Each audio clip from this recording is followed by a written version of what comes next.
So here is the secret. Kim Hebert found you online. I told Kim, after she sent me her first information, I said, let me check it out. If you think he's great, I'm going to trust your judgment. So I listened to exactly one talk, and I did it on purpose. I listened to one, and that was how long ago? A year and a half? About a year? About that? It was a while ago. It was a while ago. So I listened to one. And then I said, Kim, this is your show, your pony. You do your thing, I'm staying out of it. And again, you know when you're called to do something and you just know to not question? Right. So I was like, no, this is hers. We're going to let her have it. And I didn't listen to anything else until last week.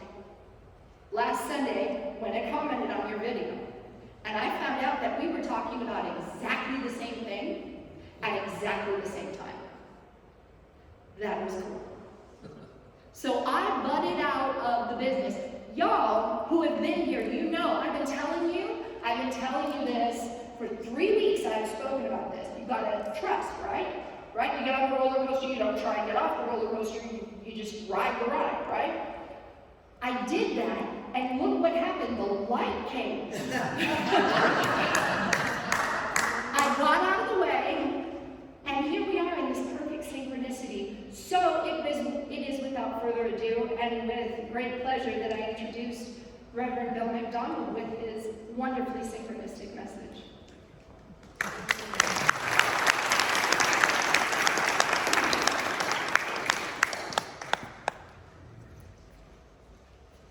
I'd like to thank the Academy.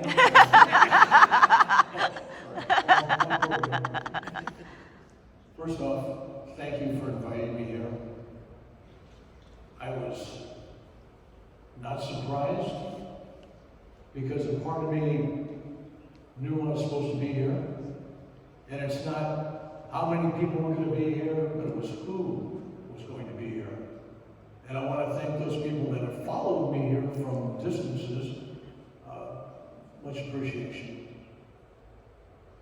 My traveling companion in Europe for a few weeks, sitting here filming this, and as we traveled around Europe just 3 weeks ago, I was gone for about 50 days.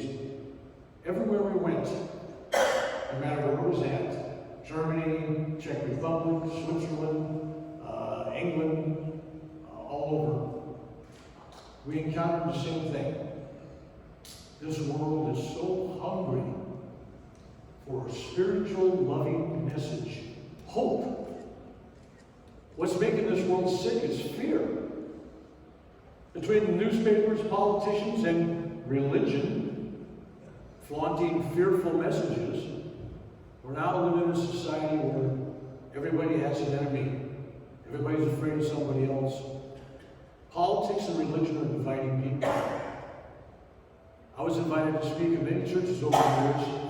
In fact, last year I was in Salt Lake City speaking to Mormons. And you kind of wonder with the New Age background like I have, how does that happen? How do I end up speaking to Hindus and to Muslims and all these different groups? Because I only believe in one God. And that one God is within all of us. And I teach people to love themselves. People say, well, how do I love myself? I say, well, how do you love God? Loving God and loving yourself is all in one.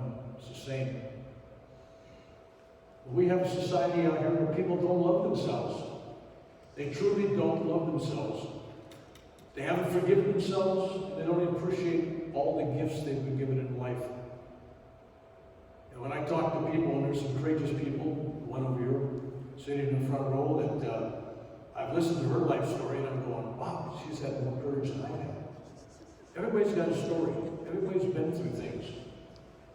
But true spiritual warriors look at everything that happened to them as something that was supposed to happen to them. It's all part of the gift of life. If you have cancer, divorce, war, whatever happens, that's your gift to figure out what it is. I'm not one of these preachers that says, it's all a lesson, because that sounds like a punishment. It's not a lesson, you gotta work. No. Even I, who have had cancer and still fighting it, I look at cancer as a friend. It's a gift.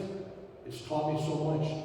It's taught me how to heal pain, how to heal wounds, and how to heal my heart.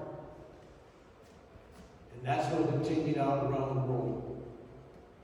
So as I come to you today, and I'm gifted with this extra time to do your thank you very much. I just want to tell you a little bit about what I'm teaching. So some of you that don't know what I'm doing in this workshop this afternoon, maybe it'll entice you to come. There's no dogma. You don't have to join anything. You don't have to change anything. I'm here not to convert anybody to my way of life or even my thinking. I just want to teach you how to love you. And as simplistic as that sounds, almost childlike, the truth is people don't really truly love themselves. They don't. They're still living with shame and guilt from childhood. They haven't forgiven themselves. And if you can't love yourself, how do you love God? How can you love anybody else? How can you give love if you don't have love? And the same thing goes for forgiveness. If you can't forgive yourself, how can you forgive anybody else or expect anybody to forgive you? I mentioned this yesterday. I was giving a workshop, and I was thinking about the people that I've had the greatest problems with on teaching forgiveness. And it seems to be people that are seekers and very on the upside of spirituality, New Age even, in fact, that they believe in forgiveness and all that, but with their teachings and everything they've learned, they know better than they shouldn't have did these things. So therefore, they can't fully forgive themselves because they're smarter. They should never made those mistakes. And what they're really telling God is, God, you can forgive me, but I can't forgive me. Which makes them greater than God, right?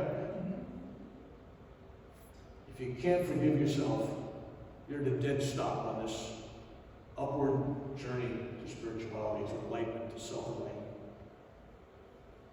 Everybody's out there looking for a guru. Everybody's out there looking for a teacher. Everybody's out there looking for a savior. Look no farther than your mirror. You are your own guru. You are your own teacher. You are your own savior. And when you realize that, your life changes. What's interesting, we talked about this service, I think one of the first songs was about helping people use me. Because that's exactly what I teach, and exactly what I do. When I get up in the morning, it's the start of a new day, you're in the now, there's no other place you can be, right? There is no tomorrow, there is no past, there's only now. But when you get up, every day I pray to God. I pray, use me. That's why I was kind of amused by that when you wrote me a song. Because it really is, use me. I don't tell God how to use me. I mean, sometimes if you just open, things happen. And so when your intention is at the beginning of your day to be used, to allow God to use you in any way, people will find you. A dog will find you. Right? Stray cat, whatever. We're here to love and to serve. What's our task? That's it, just to love and serve. And each one of us has a different gift to give to the world. And collectively, the greater us, the greater I, the greater you, is here to help raise the vibrational level and the frequency of this planet. We have right now a lot of negative energy out there. It's all fear-based. Politicians teaching you how to fear the other people that are different than you. Countries are fearing the other countries, Ukraine, Russia, Israel, everything's going on in the Middle East. Everybody hates somebody. We're fearful of people coming across the borders. We're fearful of another political party. We don't even, Christianity, every group breaks into about 200 or 300 different groups there, and they all have the truth, each individual one. Only they're going to heaven. We saw a sign last night we were driving here, and there was a sign in Hollywood on an overpass. somebody put up and it said, believe in Jesus or go to hell. I'm going, so not only are the politicians selling fear, but Christianity is as well, as the other religions. Well, I'll tell you what my simple belief is, and I'm kind of childlike. They say that we're all created in God's image. But in my mind, everything's made out of atoms and particles and all kinds of stuff. It's kind of everything's made out of the same thing, right? And all that stuff that we're made out of has energy. And to me, that energy is vibrating at the highest frequency that you can vibrate at. Love. So to me, when I think of God, I think of love. And I think of all of us made in God's image, that all of us are made out of love. If you're made out of love, how can you not be lovable? I'm dealing with people now that come to me, they don't love themselves. It's like they don't deserve to be loved. Like, well, I got divorced, this happened, that happened, my parents abused me, this happened, I was rough with the children. But it doesn't matter. When you wake up each day, that's a new beginning, a new opportunity.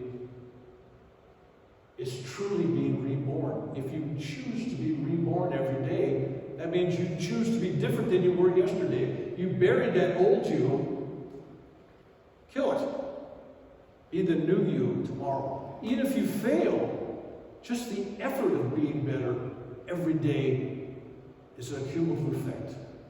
And you're slowly or quickly, depending on you, changing the frequency and the vibration of you. And when I talk about you, what am I really talking about? Since I believe that God is all of us, and all of us are God, then if I love myself, and I love God, then I love the God in you as well, because that is the greater me. That is the us, the we. There's no separation. Think about how you pray and how most people pray. God, they talk to God like God's in another room, another planet, another dimension. Right? It's not here, it's separated. And to the degree of our spiritual, mental, and physical illness is the degree of separation from the source.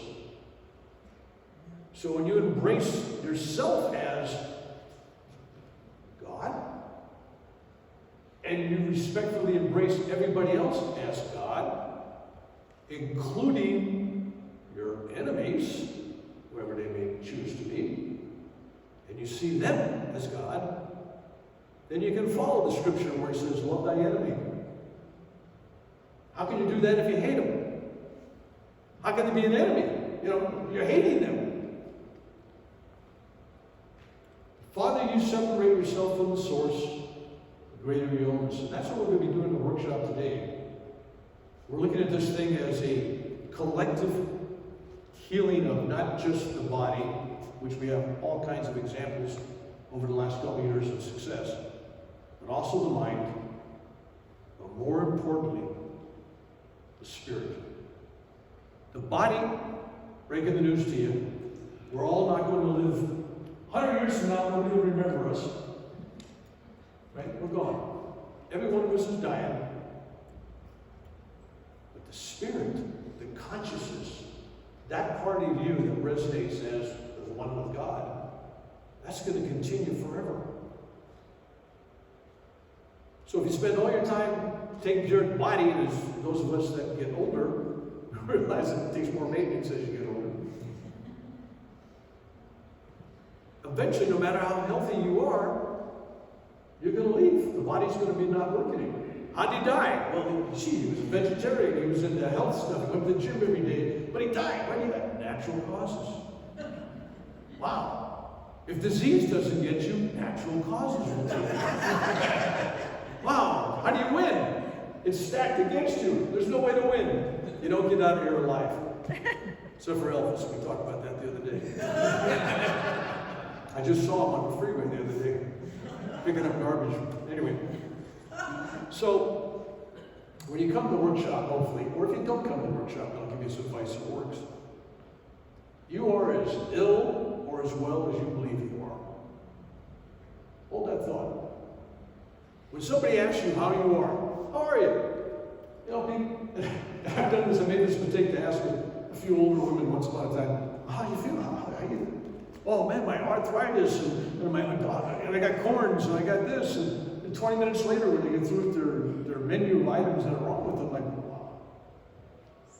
When somebody asks how you are, you should affirm, because you're saying, I am. Anything you say after that's powerful. You don't want to say, I am sick, I am ill. No.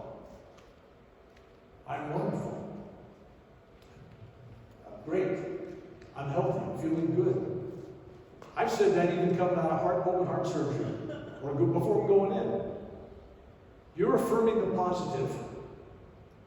If you spend your time affirming the negative, you're just increasing the problem. You're giving life to the problem. This is all about love. And so in my world of self-love, I have two rules. One, you gotta love yourself because you're part of God. You gotta love everybody else, because they're part of God. But rule number two is just as important. Rule number two. And what is rule number two? You don't have to like anybody. Gotta love them. You don't have to like anybody. Because honestly, there's some people out there, their activities, their present vibration, their frequency, how they're living their life, you don't want to be around them. And you shouldn't be. Because this whole thing is about vibration. Think about this as you grow up. You have certain friends in childhood, then you go to high school, you get a different group, and in college, or the military, you get a different group. And then you end up think about this, about every 10 years, take a look at who your friends are. Who do you call? Who do you talk to? If you're evolving spiritually, that list should be changing. Because your energy and your frequency has changed, and you want to be with people that vibrate like you, or higher. You don't go around and assess people like, well, I like this guy, and I believe that we're the same, or he's got a higher vibration. I don't want anything to do with her because she's low. No, this is not judgmental. And this is not something you consciously do. This is something that happens to you in a natural state of spiritual upliftment. You automatically want to be with people you're comfortable with. So, and as you increase your spiritual activity, it's not going to be this 10-year period anymore. It's going to be 5 years. Maybe less. It's not a bad thing. Not a bad thing. But the most important person that you have to get along with is you. It all starts there. So when I'm talking about healing, I'm really talking about loving. Love is the antidote. Love is the placebo that fixes everything. Love heals. And that means for this nation as well.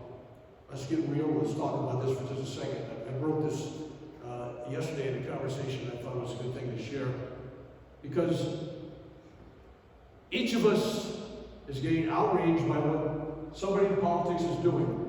Doesn't matter what name you have. In America, it looks like no matter who wins the election, everybody loses. Because there's no harmony, there's no peace. This half of the people can hate these half, the half will hate that half. Their guy didn't win, their guy did win. Drop it. We don't need any more of that. Embrace us, the we. If your friend's got a different political view, love them anyway. There's some very intelligent people on both sides of this thing. There's people that are like me in the middle trying to figure out, where all the craziness is at. Just love them. Oh, we got terrible times coming in. Go through in the history book. Show me a time when it wasn't terrible times. Show me when Israel wasn't fighting everybody. Show me when there wasn't a war going on in Russia or in Asia or Europe or something. There's always something going on. This is not special.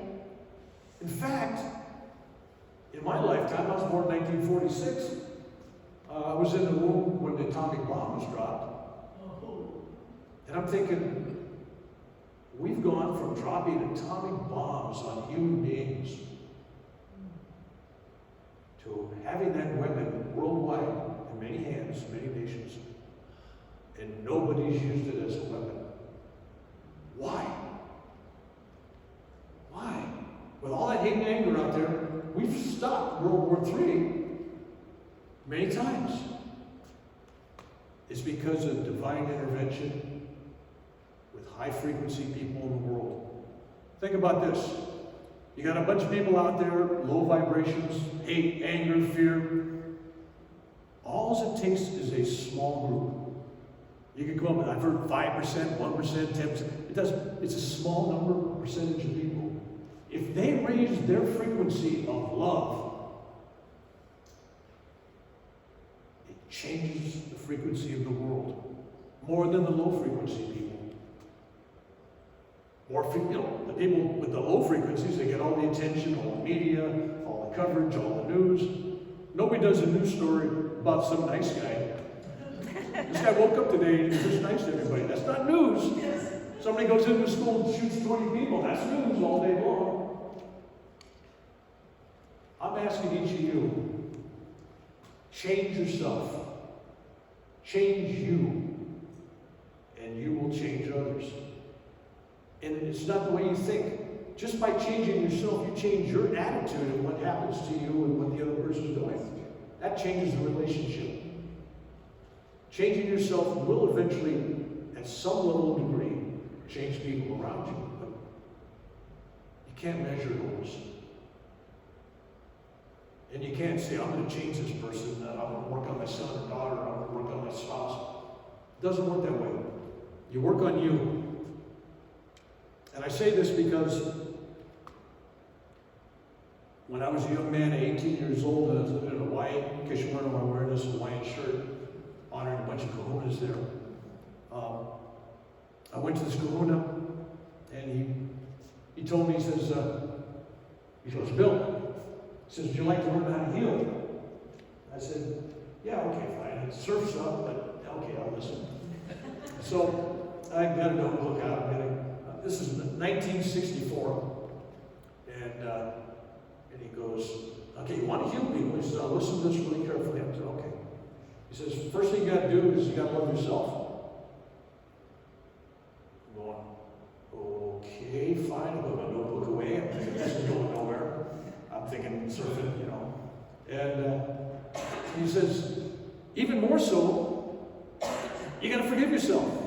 And I go, is there any more to this? He goes, oh yeah, and you have to have gratitude about everything that happens to you. And he goes on. Now some of that may sound familiar to now because there's now books out about that. But in 1964, there was just a small group of us in Hawaii that knew about this. But even at me, at 18 years old, this guy was in his late 60s, it was meaningless. I'm going, yeah, sure, this is, yeah, okay, great. And then after decades of actually living my life and realizing that I was actually following this advice already, I really began to realize that was one of the greatest things I was ever told. That there truly is power. There's power and energy and high frequency in loving yourself. How do you get sick? Your frequency's gone down. How do you get well? You bring the frequency up. You make yourself sick,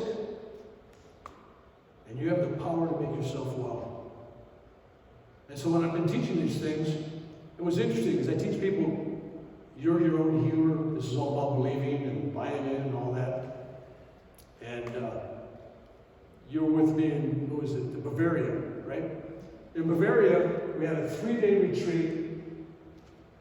And at this retreat, we had the same people at this hotel. It was great. So we had, a Friday, for a few hours, and then an all-day Saturday, and, 5 or 6 hours on Sunday. So we had the same people. I could really work the energy. And we had this one this older lady, she was crying, and she was speaking in German, so I wasn't sure what was going on. So I asked somebody, and she was talking to us, and she said she had talked to her sister that morning, who was in hospice care, and someplace in Germany. And she was in great, great pain, and she was crying on the phone because she just, in so much pain she couldn't even talk. It was bad. And she wanted to know if we could do some kind of remote healing. And I told her this. I said, first off, there is no remote anything. There's only one time, one place, one now. We're here. When you start separating yourself that she's there, you're here. I said, second thing is, I'm not in charge of when she's going to die. I can't change that. That's her fate, her destiny. She's already in hospice care. But pain, comfort, we can handle that. And so I had the group, because they've been working with me for 3 days, so I had the group get together and we sent out love and prayer and hope and everything to her sister for comfort and pain relief. Then we took a break, went to lunch, come back from lunch, and that woman come in crying, and she said during the break she called her sister in hospice care, and the time that we were actually sending that prayer to her, it went away. She didn't know we were doing it. She didn't ask for it. She didn't hear my lecture. She wasn't around to get all this good feedback. She instantly had the pain go away. The power of the group believed it was possible. The power of the group sent its love, and it was the greater us, the greater we, that embraced her. Because we knew if we're healing ourselves, we're healing her as well. So, as I've traveled around the world, we've had story after story after story. I just mentioned that one because people say, well, it's a placebo effect. You talk to these people, it's a placebo effect. You know, it's like a sugar pill that some will heal. Here's somebody that was no sugar. It was instantaneous. Love is the greatest frequency and the greatest vibration in the world. What you got to ask yourself today is, who have you loved today? Who are you going to love today?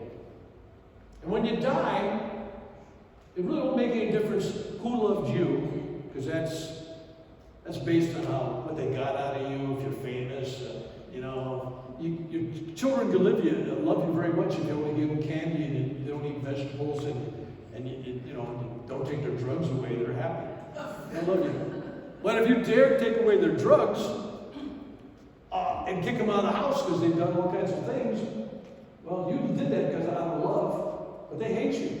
So it's not like who loves you, but the question is, who did you love? Did you only love people that loved you back? Did you only love people that embraced you and your beliefs? Did you love your enemy? Did you love yourself? So when you leave here and you go out there in the world, think about that. Who did you love? Because we're not here to get anything. We're here to give. We're not here to be understood. Don't listen to be understood. No. You're here to understand others. You're not here to be loved. You're here to love. And if you follow that rule, and to go back to that opening song, right? Use me. That's what it's about. Use me. Use me. I don't want to take up all your time today. Do I have any more time? A couple minutes? Okay. I'm going to kind of give an introductory to my friend Kana, who's met me and spent a couple of weeks in Europe with me. She went to Hawaii with me when I was doing some of these healing things. And we both noticed that we're in Germany, we're in Switzerland, we're doing these things. Not everybody could understand English right, of course. We had to have interpreters. And songs, hymns, for a lot of good reasons, is Amazing Grace. Which, by the way, I'm going to tell you, there's nothing amazing about it. It's just divine. It's a gift, right? But we realized that people didn't know the words to it in English. And so I wanted her to sing it in English. So she sang like an opening thing on it, and she went to using her talent as a sound healer and did the rest of the verses so people could follow around. You'll hear an example of that now. And as she sings this, I just want you to focus on the energy and the frequency and the meaning of this song. Amazing grace. How sweet, right? So, to clarify things, I don't believe in hell. None of us are going to hell. So, you all came to church today, you're not going to hell, you're good. So, guarantee it, you're your money back. And, but listen to this song, but listen to when she gets into the non-lyrics, if she can do that for me. As she does the non-lyrics, feel the frequency and the vibration. This is what we're moving today. This is what will change you. Because there's healing in sound. There's healing in music. There's healing in art. There's healing in love.